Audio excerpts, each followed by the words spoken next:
Hi, and welcome to another edition of Newsmakers. It is Friday, January 6, 2023, which we are calling the year of pandemic amnesia around here, because everyone seems to have forgotten we're still in the middle of a pandemic. Our positivity rates on testing higher than statewide, and we are in the grips of the Kraken variant, the XBB-1.5 variant, Josh, which, as you know, is the most transmissible yet, ultra high transmissibility, and also the immune escapability. So please be careful out there. Oh, remember the Omicron? Well, it's a variant of the variant. Oh, okay. Variant of the variant. Yeah, it's just huge numbers, and it doesn't care if you've had COVID before or if you've had the vaccine. So it's getting smarter and smarter. So don't be afraid to wear your mask out there. Don't let peer pressure affect you. Jerry, we're still in a pandemic, but we're out of the drought, though, right? No, we're not out of the drought. As Nick will tell you, we're in the midst of a 1,000-year drought. And hopefully the show will still be going by the time we're out of the drought in 1,000 years. But Jerry, it rained. Come on. What are you talking about? It's always going to rain. Hey, Gibraltar spills. And what's Katrina, like 34% or something, right? Yeah. So Gibraltar is a shot glass, and Katrina is like a beer mug. Yeah. All right. So we've been hearing a lot about this dispute over housing at La Cumbre Plaza, and there's a lot of different aspects to it. But let's talk about the policy first, the housing itself. So, Josh, the city wanted to come up with what's called a specific plan to design the whole thing as a holistic thing, which would produce 2,000 units. But these popular local developers, the Taylors, have come in with a plan for 700, and the SBCAG has refused the city's attempt to get a grant to do the specific plan. And you interviewed Dos Williams this week and repeatedly expressed astonishment that he bashed the city, not only bashed the city, but didn't want the 2,000 units. So, what's the politics behind the policy? I don't know. I think I know Dos too well. And normally I'd look the other way on the BS, but on this one, I'm just like, I don't understand it. And so that's why that interview was the way that it was.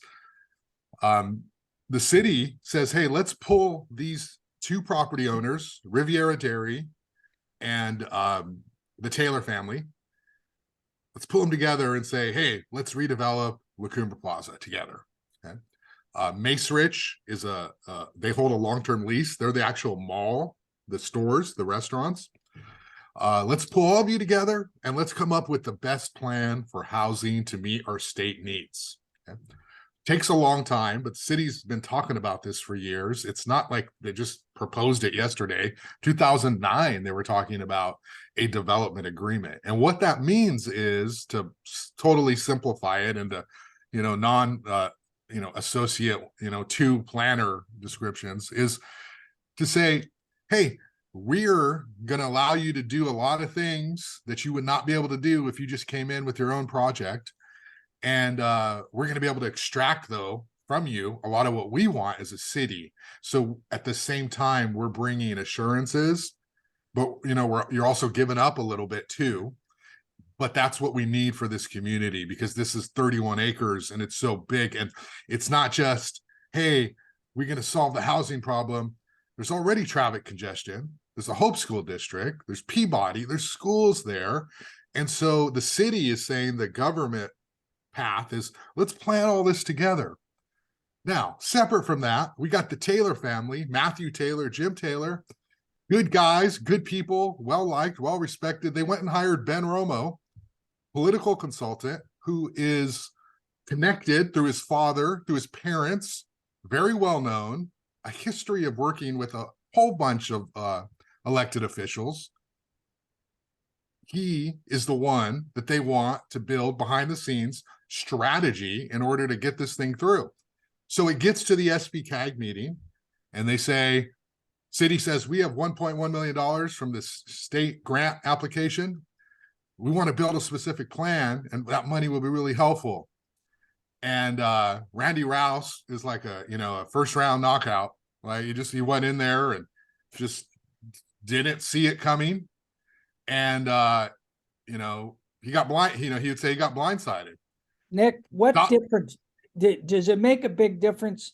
Do you think whether, there's a 2,000 unit specific plan or the Taylors get their 700 units and then there's a smaller specific plan? Is it doesn't seem to me like, it's going to take that much longer to do the specific plan than to just approve the Taylors and do something else. How do you view all this? Yeah, the specific plan, the advantage of the specific plan is you have 31 acres and you have 3 major property owners and they all have grand visions. How do you get those visions coordinated and you maximize what the city wants and you minimize the impacts to the area? I hear Josh's windup, but I would just like to jump in. They got shot down by SBCAG. They went to SBCAG and said, please, baby, please, give us $1 million. The city can do its own specific plan. If it's that important, they can go into their own pocket. I know it's a tough time. They got $1 million. They got, $800,000, which you guys have mentioned ad nauseum about this sort of master plan for State Street. You got another $400,000, which they threw into, let's look at possible rent control, whatever. So they have all this money that they do throw around for lots of studies. They can do a study. They can do a master plan. They just have to have the guts to do it. And I think there's a little bit of whining or, oh, they didn't give us the money. It would have been nice. It would have been a good idea if they gave them the money, but it's an important. Well, here's my question. So if they want to do a specific plan, can they still force the Taylors to be part of the specific plan, or is Here's that what they can do? The Taylors, because they have submitted their first application, incomplete as it is already, the rules and regulations as they are now apply to them. And they are exempt from new rules and regulations that may be imposed as part of a specific plan. That's why they sort of were in such a hurry to get their application in. They're vetted under certain rules and regulations. all right? I think that Josh just spent follow almost up? his entire interview on this one issue, so I don't want to do the same. No, let me just Go ahead. clarify one thing, because here's what's happening. DOS will say, Josh, we need housing. We need housing right now. We can't wait. City didn't build housing. Okay. That is not the argument. That's whatever, what do you call, red herring or whatever that thing is, where you take this and you shift and you start talking about that. That's not the issue. Of course we need housing. Like, of course, build the 685 tomorrow. Of course, we can't lose another generation of people who can't live here. Of course, we get it. The thing that is outrageous is that for some reason, there's this attacking of Randy Rouse, of the city planners, of the design boards today in 2023, as though this just happened yesterday. Yeah, no, that was a total grandstand play, the ranting he was doing on this. They've built like 700 units since 2013. To say that the city's not building housing is not he true. had 11 votes, so why not just say? Hey, here's the thing. You answered your own question. They brought in Ben Romo. Ben Romo is a very politically connected consultant. The developer does not want any limitations, restrictions on past or future flexibility. And so to the extent that there is a specific plan in the works, that may impinge on their flexibility. It might even be just a hypothetical impingement, but when you're talking about a $250 million investment, you don't want it. So DOS was doing the bidding of Ben Romo and the developers, and as an environmentalist who has used the process to slow down development in the past, DOS probably knows a thing or two about how specific plans could be used to tripwire. All right, we got to move on. I have one quick question.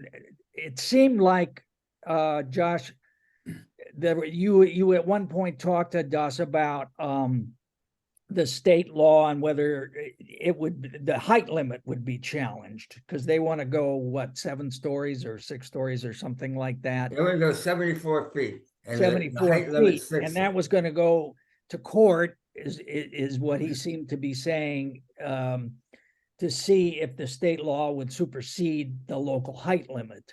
And he seemed to be saying, fine, let it supersede the height limit. I mean, he built skyscrapers, is what I heard him saying.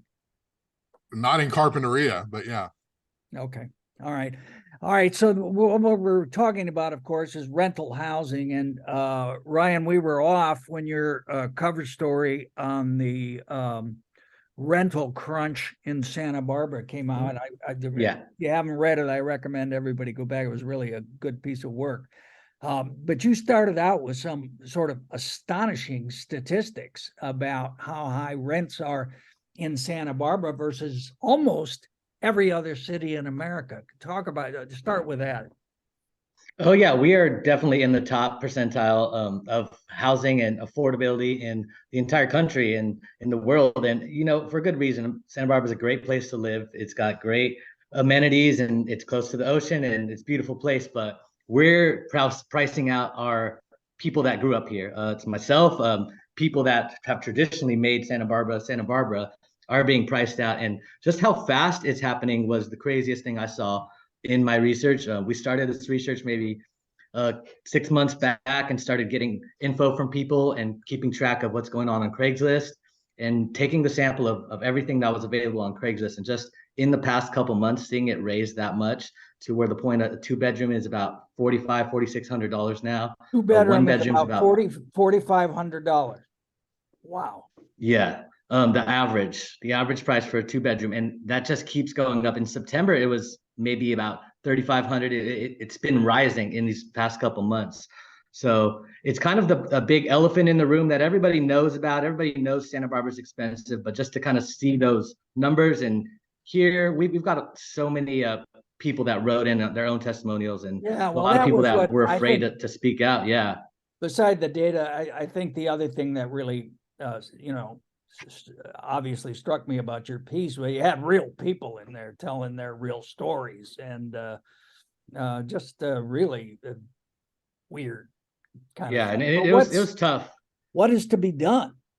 What is to be done? I mean, a big thing is we've seen that this affordable housing is not going to get built by private developers, and it's a tough truth, but private developers are going to build housing. They're going to give you as much as they can. We have, the Milpas project has 20% for a development agreement. That's double the standard. So that's like really good, but that's not enough, even 20%, because then we're talking about, is it moderately affordable? Is it very low income, which is very low income is what we need to build, and where we're so far behind.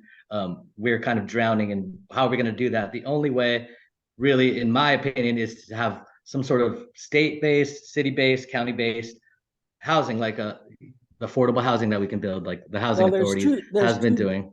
2 points on that. One is where does this famous committee on rent control, or whatever it was we were studying, where does that stand? That's one of those things, like you pour money into a rent control study, and we'll see what comes out. And what's going to come out, I think, is what everybody says about rent control is it's not going to expand demand or supply, but that's not the point. The point is to help people that right now cannot afford. Right now, a lot of people, I'm in an apartment that's pretty affordable. I'm lucky to be there. If he were to sell that and a new person were to come in and kick me out, and I were to look for the same type of apartment, 1-bedroom, I would have to spend $1,000 or more a month, and I probably couldn't do that. So a lot of people are really, getting the rug pulled from under them, and rent control might help stop that rug from getting pulled over just for a little bit. It appears Nick has ghosted us. Can I add on to that while you're trying to find it? Yeah. Nick says, my computer just shut down. Hope it starts up. So once again, the fine infrastructure of the Santa Barbara Independent Strike City. Go ahead, Josh. One of the benefits of a specific plan, by the way, is to force developers to build more affordable housing, because you will hear the politicians and the developers say, we're going to bring affordable housing. Well, no, they're not. They're going to bring market rate housing for really wealthy people who work tech jobs in this town, who are not Ryan, who are not me. You're going to join it together. So we need more than 20%. That was really good, Josh. What happened? What happened? Where'd you go, Nick? What happened? Where'd you go? My computer decided it was time to reboot, and all of a sudden saying, your computer is shutting down. Wow. And it was sort of part of the ongoing maintenance. Ongoing Let me get maintenance. the- Okay. Hey, well, the thing I wanted to ask you before you shut down, so the council set aside some money for a quote unquote housing affordability fund as part of the budget deliberations. Is that a significant amount of money to make it a difference, or is it just, kind of pissing in the air? Well, that money, if it's Housing Authority has the ability to kind of leverage $1 million into as much as $10 million towards funding. So if it goes to the right places, that money, that 25% of the surplus, can go towards a good chunk. It's a start is one thing, and isn't that ultimately the answer? I mean, the Housing Authority has to do this, build affordable. Yeah. Josh, you're right. It's just going to be dribs and drabs. If it's left to private developers, witness the AUD program, where we got a lot more rental housing, but as Ryan's story I may be wrong, but with that 700 project, the La Cumbre one, I think there were like 65 like price restricted units in the project from what I read, and like that's never gonna fly. I mean, that's ridiculous. You need at least half. I mean, if we're being honest about it, but that's to make it to make an you're right. It's 56, and 56. If you're the city, you were going to want to negotiate as hard as you can to get that number expanded a lot more. All right, Nick, I got to ask you this oil spill in Toro Canyon. You had a very interesting piece of Proustian length about it. But it was so interesting because the spill was like traced to some guy in 1888 who was tapping into the mountain and getting oil out of it.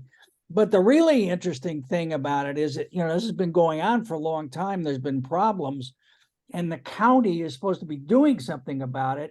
And the DA is finally like going after the county council's office to force the county, and the county will not produce documents in terms of a public record. What is that about?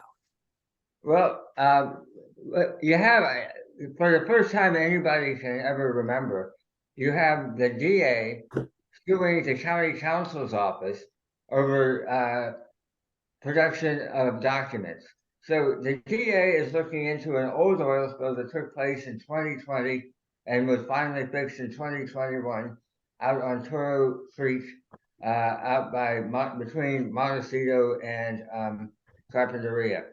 And the drill, the leak started back in 1880s when some guy drilled 200 feet into the side of the hill and did a sort of open pit mine.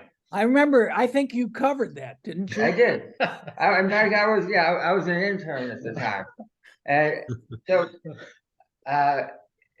fast forward to the 90s. It's a big problem. The EPA takes over. And then the EPA said, you know what? We don't really want to do this. So they did some sort of jerry-rigged fix-it program that didn't really last. And they walk away from it, and they give it to the Regional Water Quality Control Board, and then they give it to the County of Santa Barbara, and then money dries up. And then here comes along the Thomas Fire and wipes out the little fix-it deals that they made in the 90s. So now you're completely, the County of Santa Barbara is left holding the bag. And the question is, did they do enough to address the oil spill when it happened in 2020. And Andy Caldwell has made the point, and I think quite correctly, that if this had been a private oil company moving as slowly as the county did, they would have been tarred and feathered and run out of town. But it was the county of Santa Barbara, and they definitely slow walked it. And so the DA is looking into the non-responsiveness of the county, and they're trying to get the documents. And the DA is saying, or the county council is saying, dude, if you want to come after us on criminal charges, go get a search warrant, take it to a judge, and we'll give it to you. Don't come asking for it with Public Records Act requests.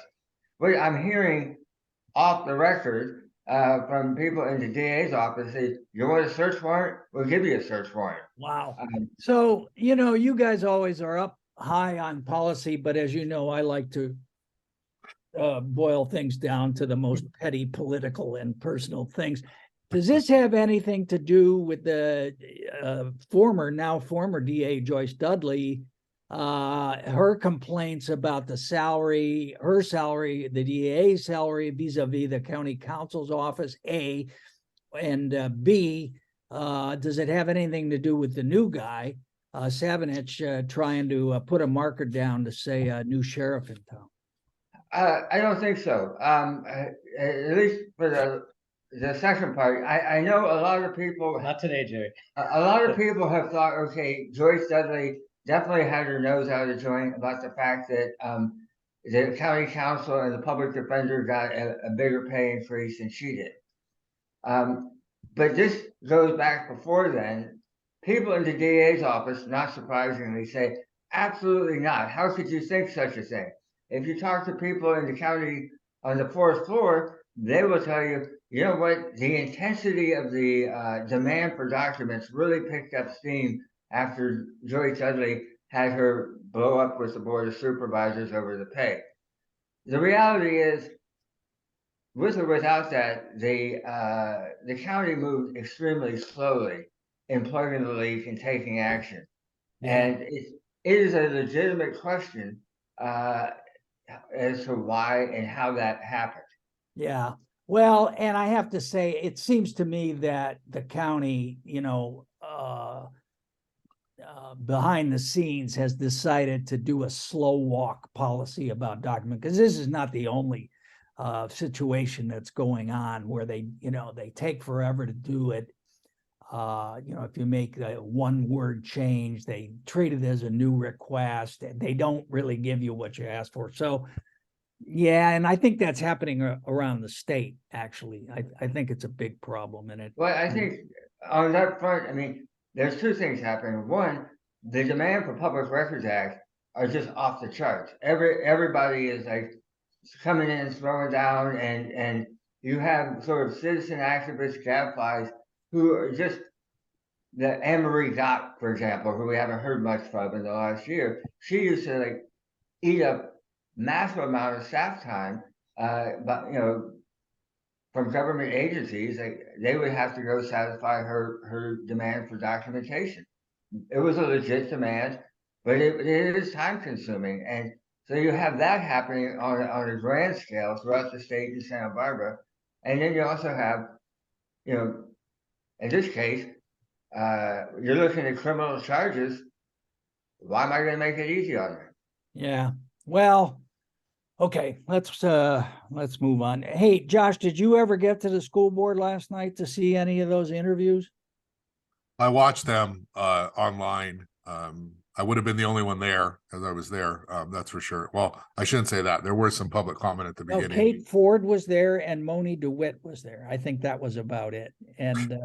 And Crystal brought some supporters who left immediately after Crystal presented. But I watched it online because it was supposed to go to 10, but then only 4 people interviewed. So yeah, well, it was, and plus they allotted 30 minutes for it. So just to recap, Laura Capps, elected without opposition to the Board of Supervisors, has 2 years remaining on the school board term. So the other 4 members of the school board are going to appoint someone to fill those 4 years. They don't have to live in the district now. They would have to in 2 years and be on the ballot. just parenthetically, it was interesting that Gabe Escobedo was not at the meeting, and I'm told he has COVID, and neither was Hilda Maldonado, who I am also told has COVID. So, Wow. yeah, just kind of a That weird. goes to your point. But I have to say, I was underwhelmed by the applicants so far. What was your take? You're asking me this? Yes. As an objective reporter, Jerry, I probably shouldn't comment. Well, 'cause no, just, I mean, who do you about- think did well? Who do you think didn't do well? I don't think So anybody did well. no, it's an awkward format. It's not like a real job interview, because a real job interview, you're not on camera. And so everything you're saying is on camera. And so it's hard to be good when you're trying to talk about these complex educational, budget questions that they're asking. I think each one of them have their strengths. I think that Crystal Farmer Seacar certainly makes a case for being appointed. She's had involvement. She's a parent. She's a person of color, and she would certainly bring a perspective to the board. She's young. She's 30. She would bring a perspective to the board that I think would be really relevant. That being said, there are other qualified candidates too, and it's a complex situation. Moni DeWitt is not interviewed yet, but you could make a case for, here's somebody who's been here forever talking about an issue that she cares about with dyslexia, and she cares, she's going to be there. She's run. You could make a case for them saying, why don't we appoint her for 2 years, and then we'll let the electorate decide who's going to be there. You could see something like that. I thought Jim Gribble came across pretty down to earth. Did he have the shorts and the flip-flops? He was casually dressed, yes. Well, here's the thing. I actually thought the two candidates who did the best are not going to get appointed. Celeste Barber, who Eric Friedman's mom, who we also know from controversies at City College, was, very conversational. The thing that bothered me about Crystal was she just read all her answers. She had obviously, polished them and everything. Celeste just talked to the board. She's obviously more conservative than that group. And Josh's candidate, Carolyn Abate, who just went in there and said, I don't like this sex education thing. I think there are two sexes, there's no gender fluidity, and we should never have any abortion. So, that was kind of blew that up. But she was very, very good. She made a good presentation. Does anybody know Bill Banning, who used to be the superintendent of Goleta Union? No? I know of the name, but I couldn't say anything about him or his policies.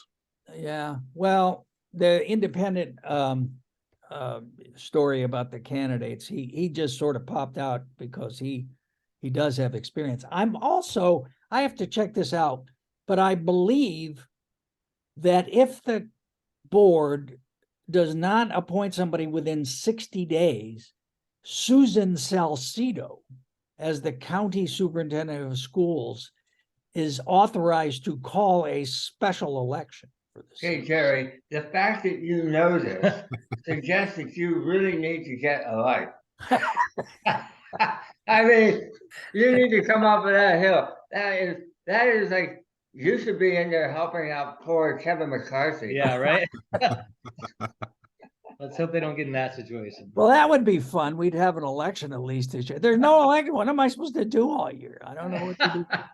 And you All can do right, a form for the election. Speaking of Kevin McCarthy, Nick, you talked to our man in Washington, Salud Carbajal, about the speakership fight. And I haven't looked today what's happened, but as of this morning, Kevin had, I know, he got a few more votes, actually. He did get some of the holdouts, but he still doesn't have enough to do it. What did Salud have to say about it?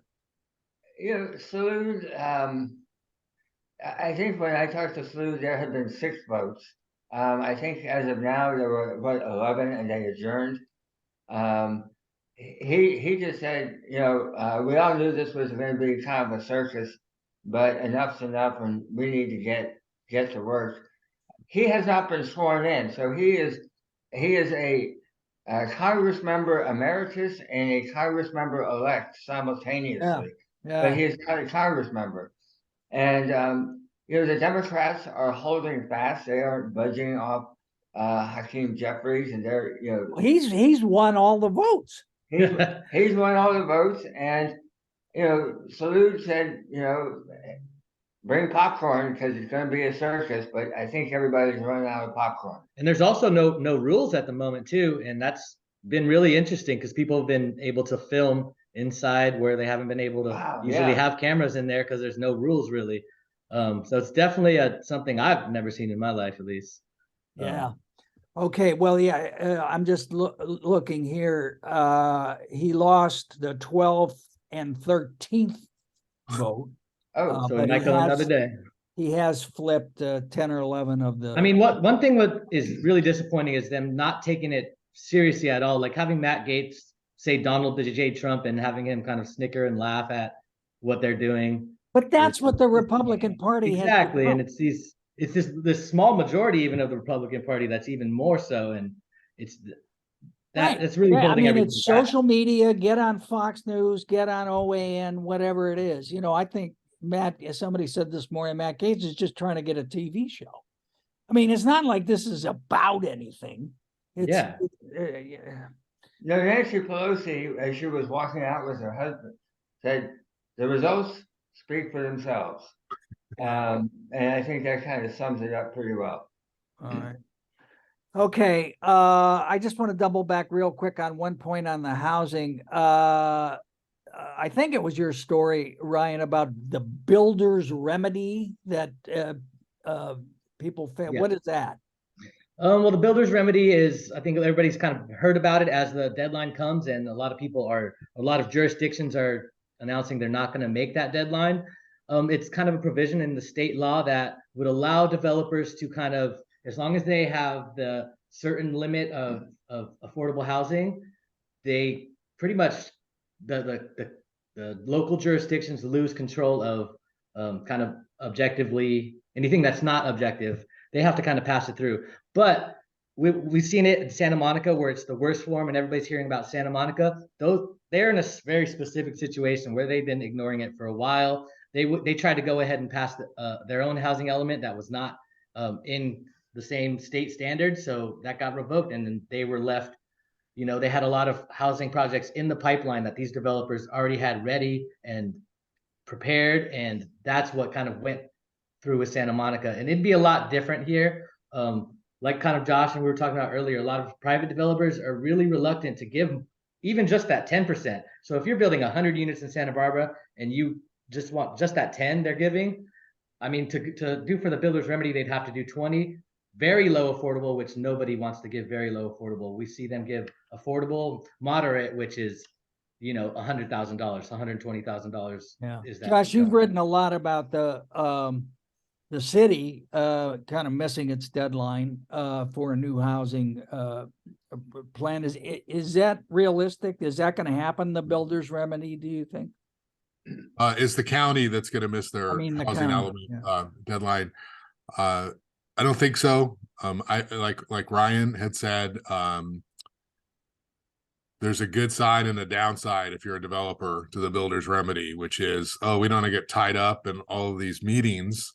But also the whole point, what the state's trying to say is not to facilitate the pocketbooks of developers. That's not what Gavin Newsom wants to do. It's we need more housing, and that housing includes higher affordable housing rates. And that means less money in terms of if you're investing in these huge development projects, that's longer time that's going to pay off. So the real things are, just real quickly, is the property owners the ag property owners in the county who agree to having their sites rezoned, is because they are open to housing. So we may see a community here in 6 to 10 years where the Glen Annie Golf Club is housing, where the San Marcos Grower site is housing, because they've already said, please, yes, you can rezone us. And But you they know, they so they're put that's they the want to real put issue. they want to put a very large portion of it in carp, right? That's where a lot of those proposed ones, those were the ones they looked at, but ultimately kind of decided they weren't going to rezone. But they were included in that plan, and that's what kind of got a lot of, perked up a lot of ears. But I think the biggest risk is of missing that deadline is missing out on any state and federal funding for affordable housing, and that's where our kind of local, affordable housing is going to lose out on, and then we won't be eligible for those grants. And that's kind of important because that's kind of what we're scraping by with these housing authority projects and things like that. I'm waiting for Nick Welsh's county expose into the real reason the planners missed the state housing element, because It starts you'll back do in it. 1880. Hey, Nick, have you heard this rumor going around that the Van Wingertons have the chief beneficiaries of Das's collapse on the cannabis issue also have a housing development plan for carp ready to go, and that's why they're putting so much of the unit in carp? I've heard allusions to it, but not much more than that. Josh, have you heard about that? Why wouldn't they? Why? But yeah, but it's Well, ready to go. So I mean, once I again, it don't know. stops I mean, carrying water for anyway. I thought the controversy was that none of the cannabis sites were Well, that proposed for too. rezoning for housing, and that was like a coincidence. Yeah, there's a lot of those kind of coincidences that have been pointed to. I think that it's more that the state kind of regulations and deadlines are really hard to meet, and they're giving the city staff, I mean, not to say it's really it is hard for them, but not to give them a pass, but they're under really strict deadlines that are really tough to meet, and they need to get public input. So of course it's going to be kind of thrown together, and it's going to look like they maybe have an alternative plan or something like that. But Hey, Ryan, I agree with you, but I want to remind you of something.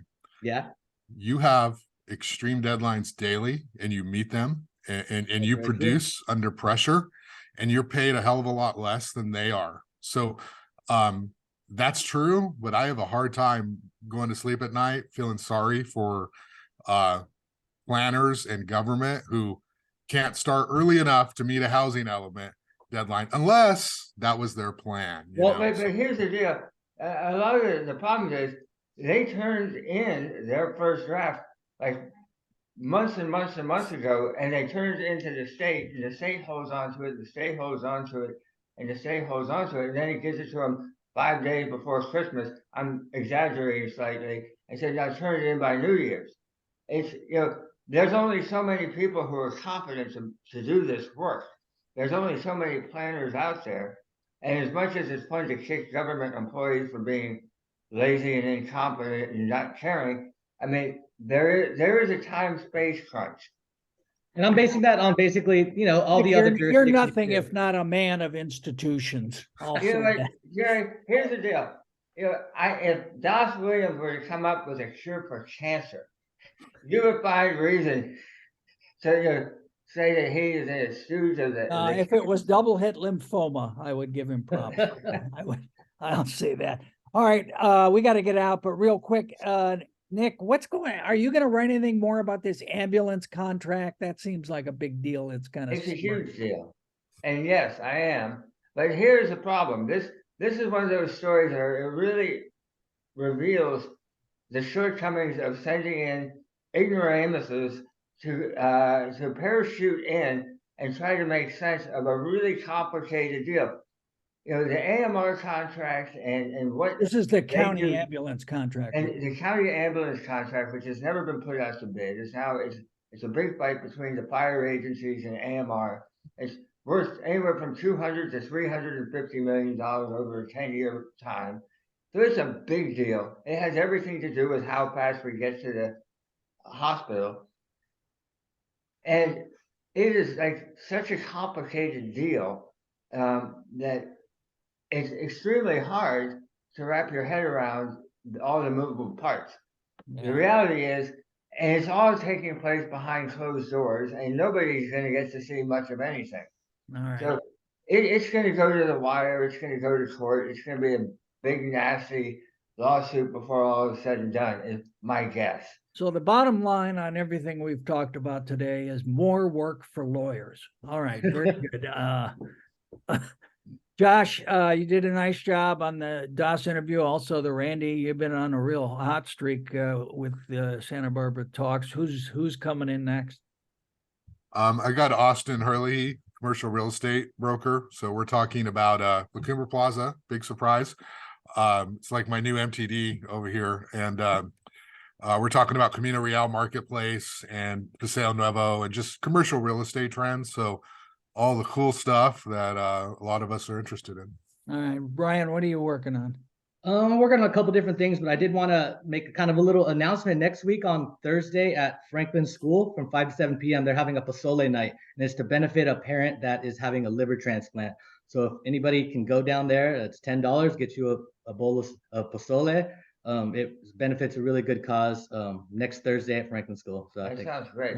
All right, good. And Nick, I want to commend your poodle this week to people where you attempt to write about the biggest news stories of 2022, which we had a whole show on and didn't get to your two biggest news stories, which are the exit of ExxonMobil from Santa Barbara County and the shutdown of the revamping of the Diablo Canyon nuclear plant. So kudos for sticking with it. And we read Nick's piece. Oh, thank you. It was on the list last week. I don't know what we spent. I guess we spent too much time gazing at Megan's baby or something. I think we spent a lot Some of of time us talking did. about parklets. Huh? We talked a lot about parklets. We did talk a lot about parklets, and you know, I don't know if Megan knows this. She'll probably only learn this because I'm revealing it right now. But Randy thinks that Jack looks like Churchill. So there you are. We'll leave it at that. And thank you, Ryan P. Cruz and Nick Welsh and Josh Molina. Thank you all for watching, and we'll see you next time on Newsmakers. All right, we'll see you.